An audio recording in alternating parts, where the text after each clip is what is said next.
Hello and welcome back to the podcast. You're listening to The Royalty King, and it is my great pleasure today to be able to sit down with David Garofalo of Gold Royalty Company. You guys know I've followed the company for quite some time, so I'm really excited to have the chance to really get into the nitty-gritties and be able to learn where this company is going in the future.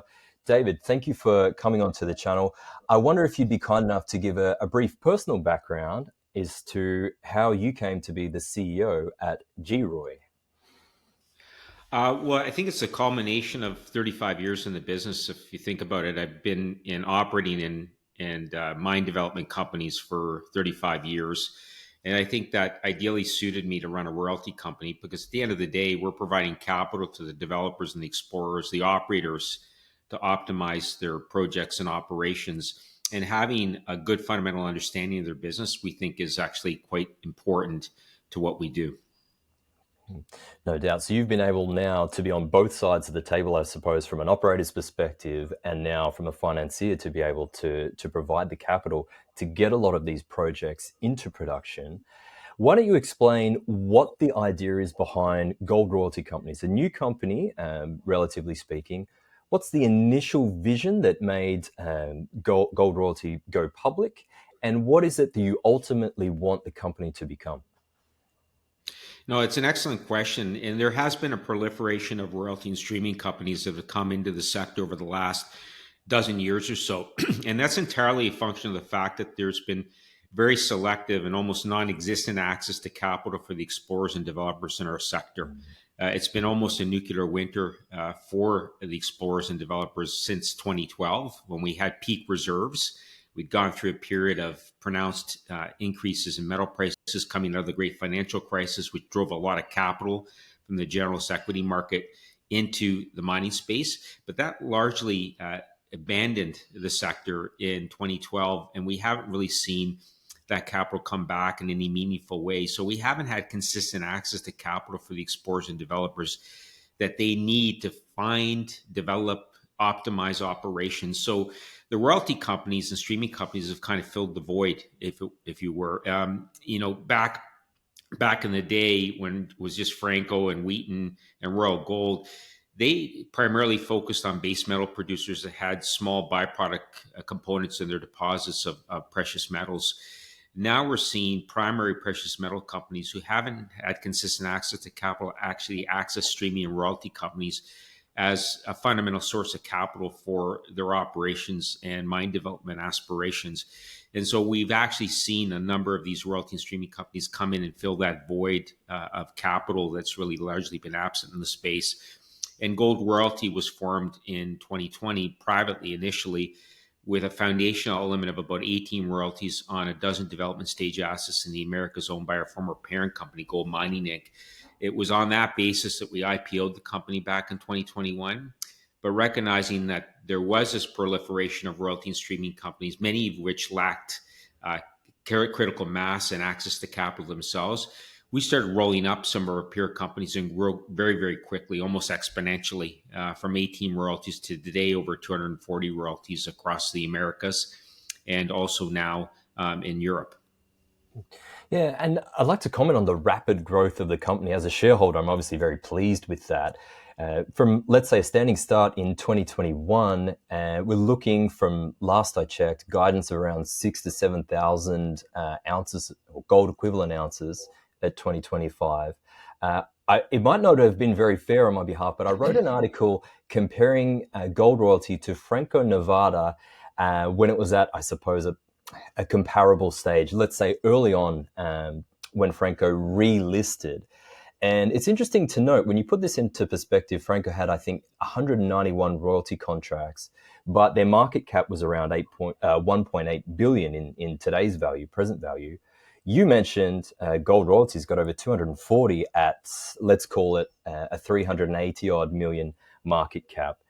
Do you use Franco and Wheaton as kind of a guidepost to check your progress, or are you just doing your own thing? No, to agree. And look, we're not reinventing the wheel here. We're largely emulating the model that was successful in building Franco Wheaton to the scale they've achieved now. What we also share in common is the fact that we have royalties on some very large scale mines. Franco-Nevada was built on a cornerstone asset, which was Goldstrike, which was acquired by the first iteration of Franco-Nevada back in the 1980s. Wheaton Precious Metals, which was spun out of my old company, Gold Corp, was started with the Peñasquito stream, which is still a foundational element to their business. So having that cornerstone asset is really important to build critical mass around that. And to that end, we have royalties on 3 of the 5 biggest producing gold mines in North America. We have a royalty on Canadian Malartic, we have a royalty on Côté, and we also have a royalty on the underground extension of Goldstrike. Ironically, it was the foundational asset for Franco. We now have the royalty on the underground extension, which is named Ren, which is just starting production next year. So we have those cornerstone assets, and we have them in some of the best jurisdictions in the world. So we have a foundational, generational element to our portfolio, which I think is critical to build critical mass over time. It's not going to happen overnight. We've been systematically building out the portfolio through multiple means. We don't have just one platform for growth. We've done M&A when we had the currency to do so. When the currency abandoned us, we focused on other platforms for growth. We've done royalty generation, where we generate our own royalties organically through our staking efforts within Nevada, Quebec, and Ontario. We've done third-party royalty acquisition, where prospectors or other mining companies are looking to crystallize value on royalties they have within their portfolio. And we've done project financing, as we did with the Borborema project, which is now a producing mine in Brazil by Aura Minerals. So having those multiple platforms for growth is extremely important, because sometimes those windows open and close, and having optionality in how you grow your business is extremely important. And that's a unique element to Gold Royalty. We're the only royalty company in the entire world that does all 4 platforms for growth, I think, quite effectively. That's an extremely important point that I would suggest often gets missed amongst the royalty sphere. And most people really just think of royalty companies as a financing vehicle to go from, let's say, exploration to development to production. As the book currently stands, what is a rough breakdown of the assets in terms of what are exploration and at development stage and that are already producing and cash flow for someone that might not be familiar with the company?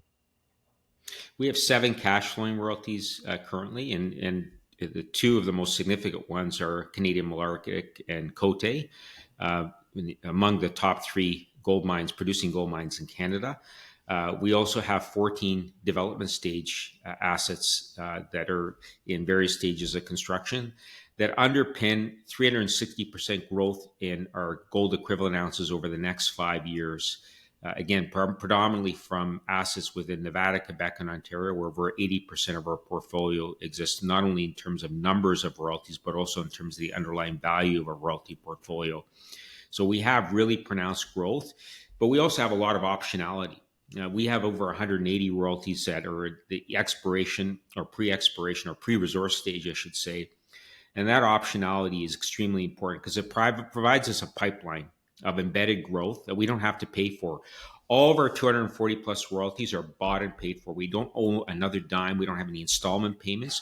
So all of that growth that I was talking about earlier on, that 360% growth in gold equivalent ounces over the next several years, is entirely paid for. We're going to get not only increases in gold equivalent ounces, but commensurate increases in our free cash flow profile, because our cost base is static. All of our growth is coming from royalties, so we don't have streams on the gold side. So that means none of our growth in our geos comes with any costs. There isn't any cost of sales, and so that means every incremental dollar of revenue falls right to the bottom line in terms of free cash flow generation over the next 5 years. And this is our pivot year. This is the year that we're pivoting from investing in our business, growing out our portfolio as we've done in a very pronounced fashion over the last 5 years, to now generating very significant positive free cash flow going forward. Yeah, it sounds very exciting in terms of being able to hit that level of scale. And as you mentioned, you really summarized beautifully the leverage of this business model of being able to have that call optionality on increased production and pricing without having a commensurate increase in the cost.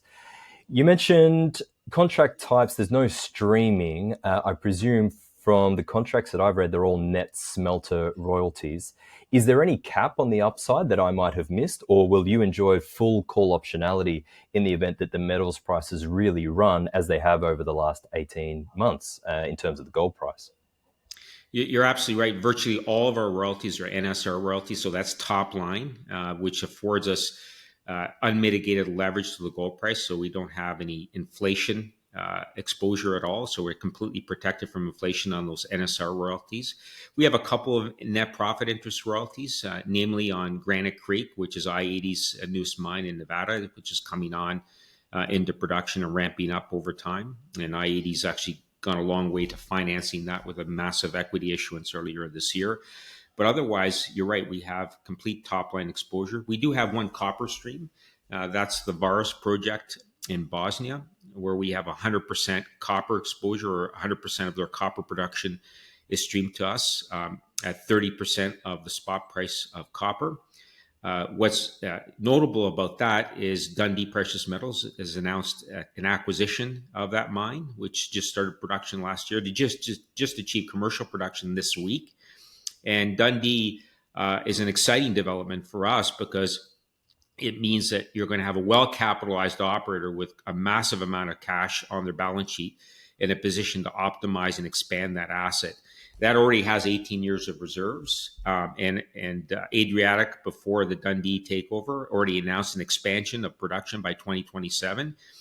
And what's also exciting about that is there's been virtually no brownfield exploration conducted by Adriatic to this point, because they were singularly focused on the development of that asset, construction, and as a single asset junior company with a reasonable market cap of over $1 billion, they really didn't have the capacity technically or financially to really focus on the brownfield exploration. So there's an opportunity here for to extend the mine life and also look at further expansions of production. Now with Dundee there and their strong balance sheet and great operational pedigree in that region in particular, there's synergies and opportunities for exploration upside and expansion upside from that asset. Absolutely. And Gold Royalty has chosen to focus mainly, as the name suggests, on gold. Do you see, looking out into the future, a lot of people talking about the expected mismatch between the copper supply and demand? Is there a potential for you, is it high on the priority list to perhaps take a byproduct gold royalty or stream from a major copper development in the future? Or is it perhaps still something that's on the back burner for later? Well, if you look at our board of management, and take me as an example, or Alan Hare, who's on our board, I've spent equal amounts of my 35-year career on the copper side as I have on the gold side. So I understand, and my board of management understand copper deposits, copper gold porphyries, gold-bearing VMSs very well. Those are geological settings that we feel we have a competitive advantage in because we understand that we built mines on gold-bearing VMS deposits and on copper gold porphyries. So we bring a wealth of experience in that regard. So if we diversify, it'll be organic to our skill set. And that means that we'll focus on those types of geological settings that we understand. And if we naturally diversify through financing and getting royalties and streams on those types of assets because we understand them intimately, then that diversification will happen naturally. But you won't see us doing exotic minerals that we don't understand. We'll focus on the geologies and the types of operations that we have particular expertise in. And so I do expect that we'll diversify over time. We're about 92% gold right now, 8% copper. And copper is coming from Varus and also Cozamin, which is Capstone's high-grade copper-silver mine in Mexico that we have a royalty on. And again, those are settings that we understand very well and geographies that we've a wealth of experience in as a board of management team. Absolutely. Let's talk scaling up. When I look at the previous company presentation, looking out towards the end of the decade, 2029, 2030, the company's kind of underwriting a case of 3,600 at the top end gold equivalent ounces and maybe a mid-range of 22 to 25,000 ounces of production. To me, I've actually underwritten a much higher gold price than that. Would you say that that's conservative, or have I missed something about the nature of the underwriting for those projections? Yeah, so we for the first time we did provide 5-year projections on our gold equivalent ounce production, and I would characterize those as conservative because they don't assume any of the expansion optionality embedded in a lot of those assets. You know, for example, Canadian Malartic is a great example. The Odyssey mine, which is just coming into production, that's the underground expansion that Agnico's undertaking on that mine that's been operational for about a dozen years. They're actually converting the operation from an open pit operation to an underground one, and they've invested and are investing $1.6 billion in that endeavor. That's based largely on drilling that's been done from surface. And Agnico has demonstrated over time as they get that underground access for production, they get very, very aggressive underground exploration and tend to expand their reserves geologically or expand the resources geologically as they gain access to drill these deposits from underground. That will afford them opportunities to expand production over time. And they will have a hungry mill. That mill is currently full from open pit operations at about 60,000 tons per day.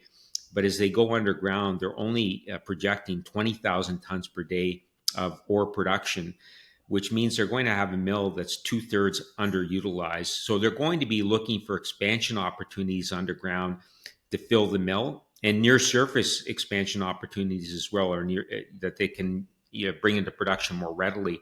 We have not only royalty coverage on a large portion of the underground resource at Odyssey, but also on much of the contiguous land positions around that mill complex, which could provide a source of feed to a hungry mill over time.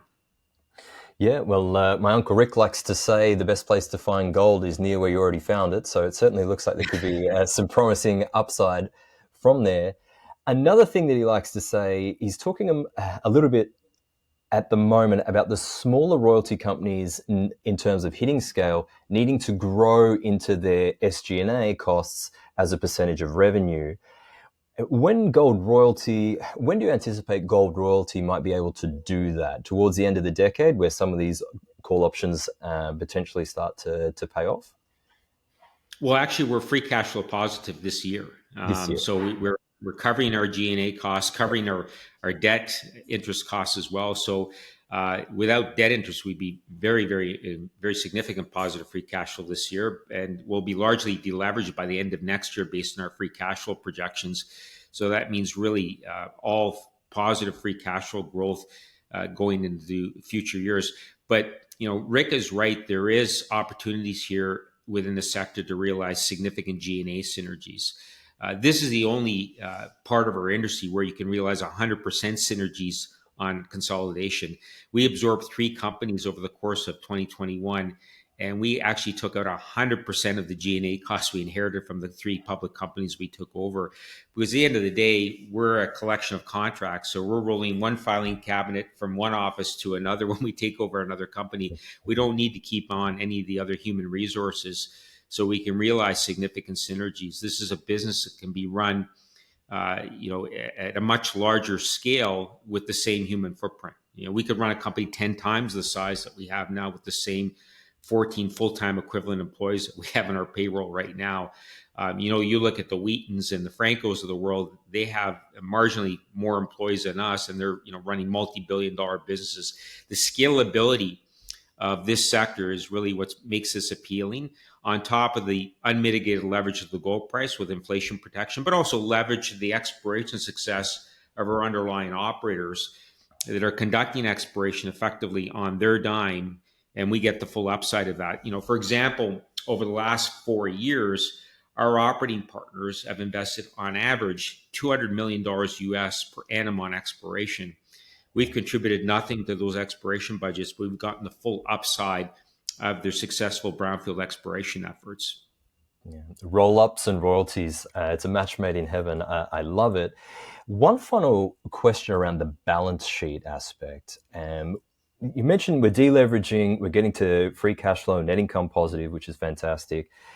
Do you plan to use the stock as a finance vehicle for future growth? I noticed there are some warrants and some RSUs outstanding, kind of separate and apart from that question. At what stock price do they become convertible? Well, actually, we have a convertible debenture that's in the money. They I were see. struck at $1.90 per share. I see. Those $40 million on the balance sheet, so they are likely to be converted, and we can force conversion by the end of next year, November of 2026. And our warrants are actually just in the money now. We issued about 10 million warrants last year, and those are struck at 225 per share, and our stock is just a little bit above that. So yes, those could ultimately come into play, and those warrants, by the way, mature in May of 2027.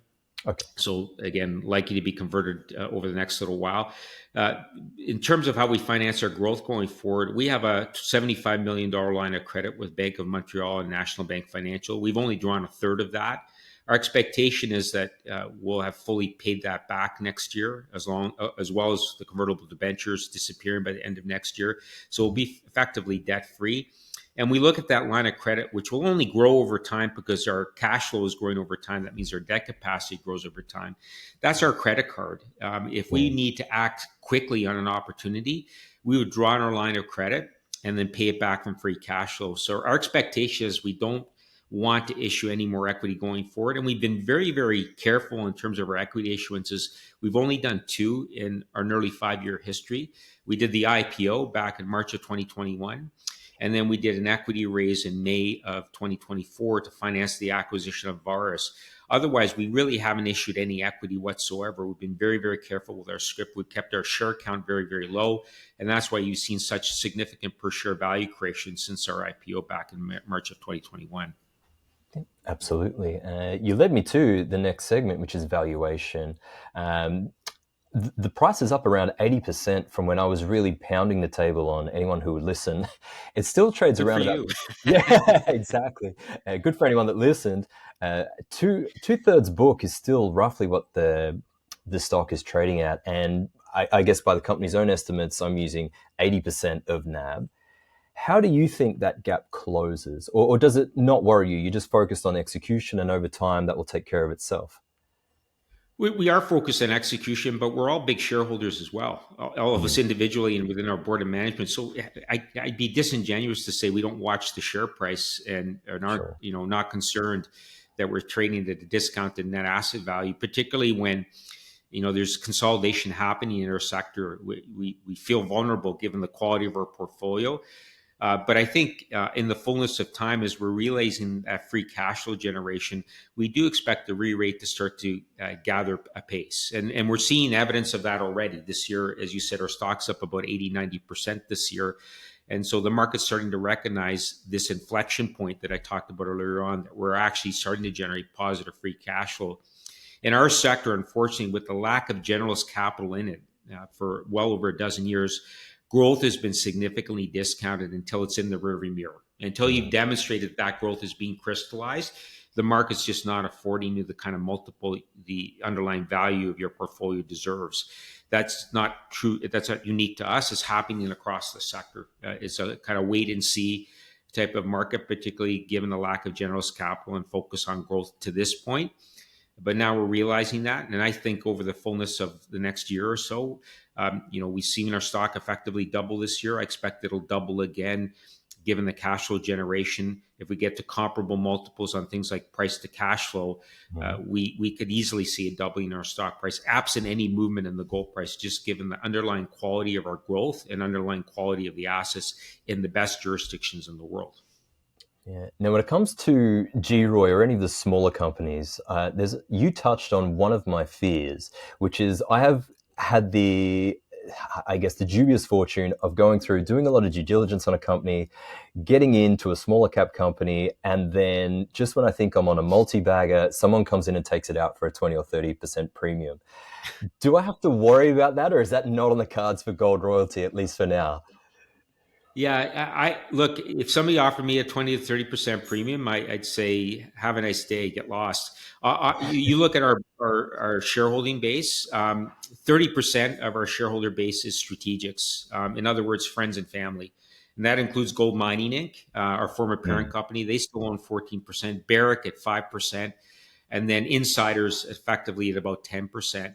they're going to have a tough time taking us out unless it reflects the underlying value of our portfolio and the growth potential and the optionality. We're not looking to sell.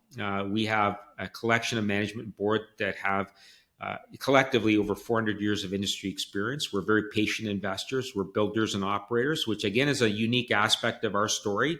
If you look at many of our peers, and I'm including the seniors among them, they're run by financial engineers. They're not run by former operators and mine developers. So by our nature, we're very patient investors because the lead time to build mines is very, very long. And so Yeah. we've built up that patience organically over time. We're very patient investors as we've been patient mine builders and developers. So we really want to stick this out and grow it to the critical mass that we think we can. We think that there's a void in the sector right now among the royalty and streaming companies. There is no mid-cap player, something in the $5 to $10 billion market cap range that's in the Goldilocks zone, that's big enough to be relevant to large-scale generalist institutional investors globally, but small enough to grow.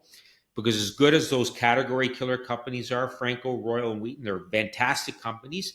They're ex-growth. They can't grow. They're too big. There isn't a growth vehicle that's investable for large generalist investors right now. We think we can fill that void. We think it'll happen through consolidation. I can't predict the sequence of it, but I do think there's going to be consolidation in the sector, and I think we're going to be participants. And if you look at the pedigree of our management board, we've run large cap companies before. We banked large cap companies. If you look at some of my management team who are former investment bankers, these are bulge bracket investment bankers who've run mining teams globally within very large cap US and European investment banks. So we really equip this company to not just be run to a small cap standard. We've built a management team and board that have run very, very large cap companies. And that's been a deliberate part of our strategies, making sure we're curating the right people, not just curating the right assets. Yeah, well, it's music to my ears. I'm very relieved to not have to worry about a 20 or 30% premium takeover. In terms of getting to that ultimate vision, shareholder returns program, have you started to think about putting a policy in place when you do hit that scale, what that's going to look like? Is it going to be share buybacks? Is it going to be dividends? Or is it just simply going to be you guys are the best capital allocators in terms of return, ROIC, and you're going to use that capital, continue to roll up deals as they may be in the future? Has there been much of a discussion around that or a policy put forward for shareholders? Well, it's very much at the concept stage. And I think at this stage, we're focusing on deleveraging, paying back the debt that we put on the balance sheet to build out this very enviable portfolio. That's the absolute short-term focus, but definitely returns of capital to shareholders are on the horizon. So as I said, we expect to be debt-free by the end of next year, which means we're in a great position to start to distribute free cash flow. And to your question about priorities, it's important to have balance. You want to have some capital available, and that's what the line of credit is for, to grow. And then you want to have capital return to shareholders, because good companies, good sustainable companies, pay dividends, buy back stock when your stock is depressed over time, return capital to shareholders in various forms, because that's a signal of capital discipline that investors very much want to see. So trying to find the right balance is a question and a discussion my board loves having, and one that we'll have in a more concrete fashion probably next year once we are largely deleveraged. Okay, fantastic. Well, it's as if you read all my questions before we did this interview, answered many of them before I needed to, which shows that we're kind of on the same page. But is there anything that I missed? Is there anything that you would like people to really understand about the company? Any questions that I should have asked, but perhaps overlooked them in our conversation today? The only thing I would point out is when you look at the 6 analysts that cover us, they attribute about 80% of the underlying value of our business to that concentration of producing and near producing assets within our portfolio. And they only represent, less than 10% of our overall portfolio of royalties. And so effectively, there's virtually no value attributed to the earlier stage opportunities in our portfolio, that free optionality, if you will. Historically, what's been demonstrated as is, the cycle starts to catch momentum and the generals start to participate, that option value is attributed more and more value within the underlying net asset value of companies. That hasn't happened to this point because the generals have largely not really paid attention to the sector. But as capital starts to rotate out of the general equity markets into gold equities, which hasn't happened but will happen inevitably and has happened in past cycles, that option value is really the lever that really delivers outsized multiples in our sector. Gold equities right now are probably trading close to 1x net asset value, but historically, in peak valuations, we've seen 2 to 3 times for the quality plays in the space. That will happen when that kind of option value gets value within the portfolio. That hasn't happened. And the great thing is all that optionality is completely free to our shareholders because we don't acquire those early stage royalties. We generate them organically. And we do it through our staking efforts. It's sweat equity. There's none of our shareholders' capital is deployed to grow that royalty portfolio organically. We generate 2 to 3 royalties per quarter organically through our sweat equity. Over 70 of our 240 plus royalties were generated for free for our shareholders.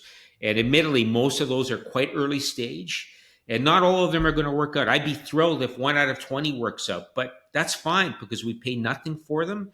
And that free optionality is a unique aspect of our business. It's certainly unique among the royalty and streaming companies. Well, And perhaps I elaborate can tell you, for someone that hasn't heard of that. When you say sweat equity, what do you mean by that? And at what kind of metals prices would cause these call options to come into the money? no, it's an excellent question. So when I talk about sweat equity, we literally have an individual in Nevada. We have another one in Quebec who stake exploration claims around existing mines and deposits almost on a predatory basis. They watch the claim maps every day. They look for drop claims that happen either inadvertently or intentionally by other operators. We stake those claims for virtually no cost. The holding costs are de minimis. We wait for the neighbor to knock on the door and say, you know what, I'm drilling and it's trending into your property. Can I buy your property? We sell it to them in return for an option payment and for a royalty. And so those royalties are not only generated for free, we get option payments. We generate about $3 to $4 million per year in option payments on those properties. So not only are we getting those royalties for free, we're getting paid to generate those royalties, and they're largely defraying our G&A costs. So it's a very attractive feature of this company. So getting that free optionality and getting paid to generate that optionality for our shareholders is something that we think will deliver value over time. At what gold price will they generate value? I think it's less about the gold price level and more about when will the generals come into the space and believe in gold equities again? When will they buy for the leverage of the gold price? When that happens, then you're going to start to see growth multiples attributed to those types of assets. And right now, there really is no multiple attributed to them because the generalists, again, have largely not participated in the gold equity sector up to this point. Amazing. It's almost like a call option with a positive theta aspect to it when you put it that way. David, thank you so much. If you ever need a claim staker when I get back to Australia, let me know. I'll get my detector out and I'll go around. I would love to have that model in Western Australia or other parts of Australia for that matter. It's a jurisdiction that's absent from our portfolio that one we would covet and love to have. Okay, well, you never know what the future may hold. For anyone wanting to learn more around gold royalty, how can they get in contact or where should they go to learn more about the company? Sure. Yeah, so goldroyalty.com is our website. So very, very easy to remember. If you'd like to get a hold of us, my email address is dgarofalo@goldroyalty.com, so easy to remember. Or Jackie Przybylowski, who's our VP of Capital Markets, and many of you may know her from when she was a senior mining analyst at BMO covering all the large cap names. She came to join us last September. Her email address is jackiep@goldroyalty.com because, as she said, nobody can pronounce or spell Przybylowski, so she shorted. But either one of us would be delighted to hear from you, answer any questions you have, send any materials you think you might need to do your research on our story. That's fantastic. Links will be in the description, guys. Make sure you check out the Gold Royalty Company. Thank you very much for tuning in to another podcast, and I look forward to catching up with you in the next episode. Goodbye for now.